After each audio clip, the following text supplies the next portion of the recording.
Hi hello అందరికీ praise the lord. ఈరోజు మనం బైబిల్లో చూసినట్టయితే గుడ్డివాని గురించి మీతో కొన్ని విషయాలు పంచుకోవాలని నేను ఆశపడుతున్నాను.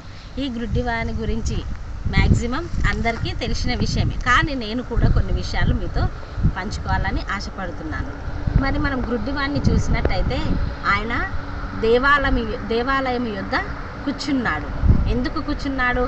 ఆయన భిక్షాటన చేస్తూ అక్కడ దేవాలయం యొద్ద కూర్చున్నాడు. ఆ భిక్షాటన చేస్తూ ఆయనకు వచ్చిన డబ్బులతో ఆయన జీవన విధానాన్ని కొనసాగిస్తున్నాడు.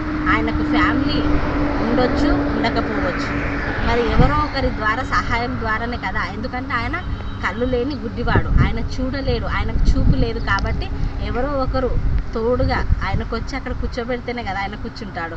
అలా ఆయనకు ఫ్యామిలీ ఉండి కూడా ఆయన భిక్షాటన చేస్తూ దేవాలయం యొద్ద కూర్చున్నాడు. దేవాలయం యొద్ద కూర్చొని కూడా ఆయన దేవుని యొక్క మాటలు వింటున్నాడు. ఏం వింటుండంటే, దేవుడు నజరేయుడైన యేసు ప్రభుల వారు అద్భుతాలు చేస్తాడు, స్వస్థతలు చేస్తాడు, కళ్ళు లేని వారికి చూపిస్తాడు. ఇలా దేవుని గురించి ఆయన తెలుసుకున్నాడు. దేవుని గురించి తెలుసుకొని ఆ దేవాలయం యొద్ద కూర్చొని భిక్షాటన చేస్తున్నాడు. అలా చేస్తూ ఉన్న సమయంలో దేవుడు అక్కడికి వచ్చాడు. అక్కడికి వచ్చినప్పుడు ఈ జనాలందరూ గుంపు కూడిన తర్వాత సౌండ్ ఎక్కువనే వస్తుంది కదా. అలా అల్లరి వినిపిస్తుంటే ఈ గుడ్డివాడు అడిగాడు, ఏమైంది ఇక్కడ ఇంత సౌండ్ వస్తుంది, ఇంత జనాలు వెళ్తున్నట్టుగా నాకు అనిపిస్తుంది, ఏంటి అని ప్రక్కన ఉన్న వారిని అడిగితే అప్పుడు అన్నారు, ఈ దారి వెంట నజరేయుడైన యేసు ప్రభుల వారు వెళ్తున్నారు అని ఈయనకు చెప్తాడు. అప్పుడు చెప్పినప్పుడు ఈయన ఆలోచించి ఇంకా దేవుడు వెళ్తున్నాడు కాబట్టి నేను ఈ సమయాన్ని వృధా చేసుకోవద్దు, ఎందుకంటే నాకు చూపు లేదు కాబట్టి దావీదు కుమారుడా నన్ను కరుణించు అని కేకలు వేసి ప్రభుల వారిని పిలుస్తున్నాడు. అప్పుడు పక్కనున్న వారు ఏమంటున్నారు, ఊరుకో, నోరు మూసుకో, నువ్వు ఎందుకు పిలుస్తున్నావని ఆ గుడ్డివానితో అంటే ఆయన అంటున్నాడు, దావీదు కుమారుడా నన్ను కరుణించు, దావీదు కుమారుడా నన్ను కరుణించు అని మరి బిగ్గరగా కేకలు వేస్తూ ఆయన పిలుస్తూ ఉన్నాడు. అప్పుడు దేవుడు ఈ గుడ్డివాని యొక్క స్వరంను విన్నాడు. విని వెనక్కి తిరిగి ఆ గుడ్డివాని యొద్దకు వచ్చి అప్పుడు ప్రభుల వారు అడిగిండు, నీకు ఏమి కావాలి? దగ్గరగా కేకలు వేసి నన్ను పిలుస్తున్నావు కదా, నీకేం కావాలి? నా నుండి నువ్వేం కోరుకుంటున్నావు అని చెప్పేసి ఈ గుడ్డివాన్ని అడిగాడు. అడిగినప్పుడు ఆయన ఏమన్నాడో తెలుసా? నాకు చూపు కావాలి ప్రభువా అని చెప్పేసి అడిగాడు. నీవు చూపు కావాలని కోరుకుంటున్నావా? నీ విశ్వాసమే నేను స్వస్థపరచును అని ఆ గుడ్డివాని యొక్క కళ్ళ మీద చేతులుంచి ఆయనకు చూపునిచ్చాడు, సంపూర్ణమైన స్వస్థతను ఇచ్చాడు. ఆయన చూపు పొందుకున్న మరుక్షణమే, కళ్ళు తెరిచిన మరుక్షణమే ఆయన దేవుణ్ణి చూశాడు, యేసు ప్రభువుని చూచాడు, అదేవిధంగా లోకాన్ని చూచాడు.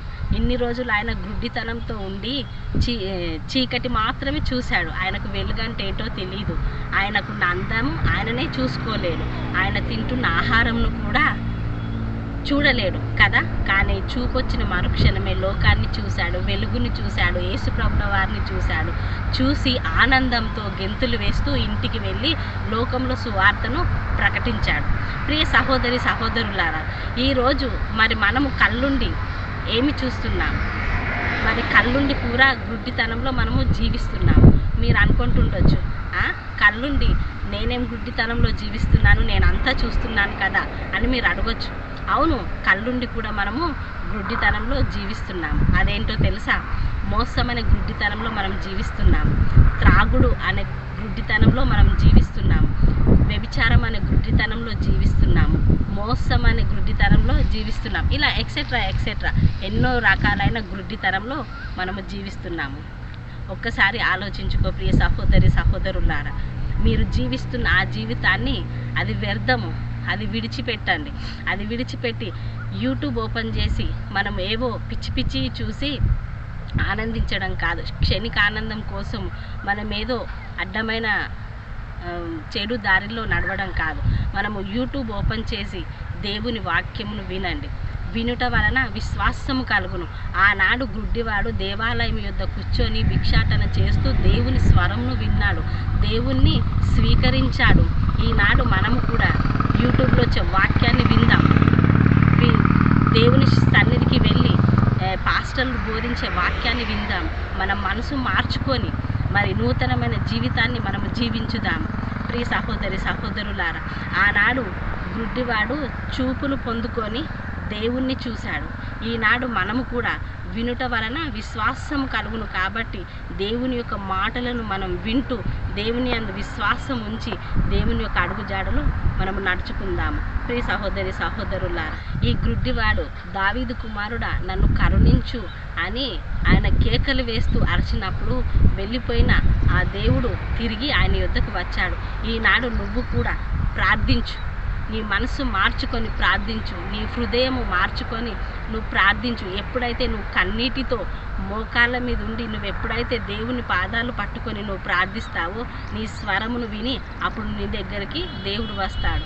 మీరు అనుకొని ఉండొచ్చు దేవుడు ఎట్లొస్తాడు, ప్రత్యక్షమై వస్తాడా అని. ప్రత్యక్షమై రావడం కాదు, దేవుని యొక్క మాటలు మనం ఎప్పుడైతే మన హృదయము మార్చుకొని మనం కన్నీటితో ప్రార్థిస్తామో దేవుడు అప్పుడు మనతో మాట్లాడతాడు.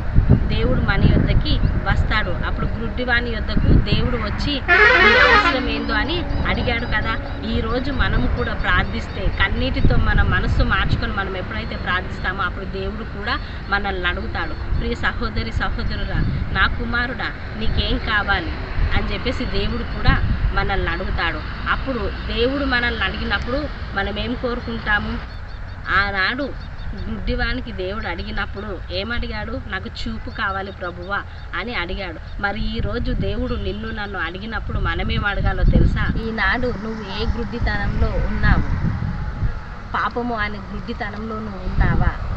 నువ్వు పాపము అనే గుడ్డితనంలో నీవు ఉన్నట్లయితే దేవుడు ఆ గుడ్డివానికి వచ్చి నువ్వేమి కావాలి, నా నుండి నువ్వేం కోరుకుంటున్నావని దేవుడు అడిగినప్పుడు ఆయన చూపు కావాలని ఏ విధంగా అడిగాడో మీరు కూడా అదే విధంగా నేను పాపంలో జీవిస్తున్నాను ప్రభువా, పాపం అనే గుడ్డితనం నాలో నుంచి తీసివేయు, నీ వెలుగు నాకు ఇవ్వు ప్రభువా, ఈ పాపం నాలో నుంచి తీసివేయు ప్రభువా అని చెప్పేసి నువ్వు అడుగు. ఈ పాపము అనే గుడ్డితనం నాలో నుంచి తీసివేసి నీ వెలుగును నాకు ఇవ్వు ప్రభువా, నీ పరిశుద్ధతను నాకు ఇవ్వు ప్రభువా, మనశ్శాంతి అనేది నాకు ఇవ్వు ప్రభువా, నెమ్మదిని నాకు ఇవ్వు ప్రభువా, నిత్య జీవంను నాకు ఇవ్వు ప్రభువా అని నువ్వు ఎప్పుడైతే నువ్వు దేవుణ్ణి అడుగుతావో అప్పుడు దేవుడు నీకు తప్పకుండా ఇస్తాడు. గుడ్డివానికి చూపు కావాలన్నప్పుడు ఏ విధంగా అయితే తన కన్నులు ముట్టి చూపునిచ్చాడో ఈనాడు నువ్వు చేస్తున్న ఈ ప్రార్థన వల్ల నీకు దేవుడు తప్పకుండా నీ పాపంను తీసివేస్తాడు, నీకు మనశ్శాంతి నెమ్మదిని ఇస్తాడు. ప్రియ సహోదరి సహోదరులారా, నువ్వు ఎప్పుడైతే నువ్వు పరిశుద్ధతను పొందుకొని పరిశుద్ధమైన మార్గంలో నువ్వు జీవిస్తావో అప్పుడు దేవుడు నీ పట్ల అద్భుతాలు ఆశ్చర్య కార్యాలు చేస్తాడు. ఎందుకంటే దేవుడు గుడ్డివారి పట్ల చేసిన దేవుడు నీ పట్ల నా పట్ల చేయలేడా? తప్పకుండా చేస్తాడు. దేవుడు చేయాలంటే మన మనసు మార్చుకోవాలి, మనము పరిశుద్ధతను జీవించాలి, పాపంను విడిచిపెట్టి పరిశుద్ధతలో మనం ఎప్పుడైతే పరిశుద్ధాన్ని పొందుకొని మనం జీవిస్తామో అప్పుడు దేవుడు కూడా మన పట్ల అద్భుతాలు చేస్తాడు. ప్రియ సహోదరి సహోదరులారా, ఆలోచించండి, ఆలోచించి బైబిల్ పట్టండి, ప్రార్థించండి. నేడే నీ మనసు మార్చుకొని దేవునిలో జీవించు. గుడ్డివాడు ఏ విధంగా అయితే దేవుని యందు విశ్వాసం ఉంచి అద్భుతమైన విధంగా చూపును పొందుకున్నాడో ఈనాడు నీవు కూడా దేవుని యందు విశ్వాసం ఉంచినట్లయితే నీ పట్ల కూడా దేవుడు అద్భుతాలు చేస్తాడు. ఓకేనా?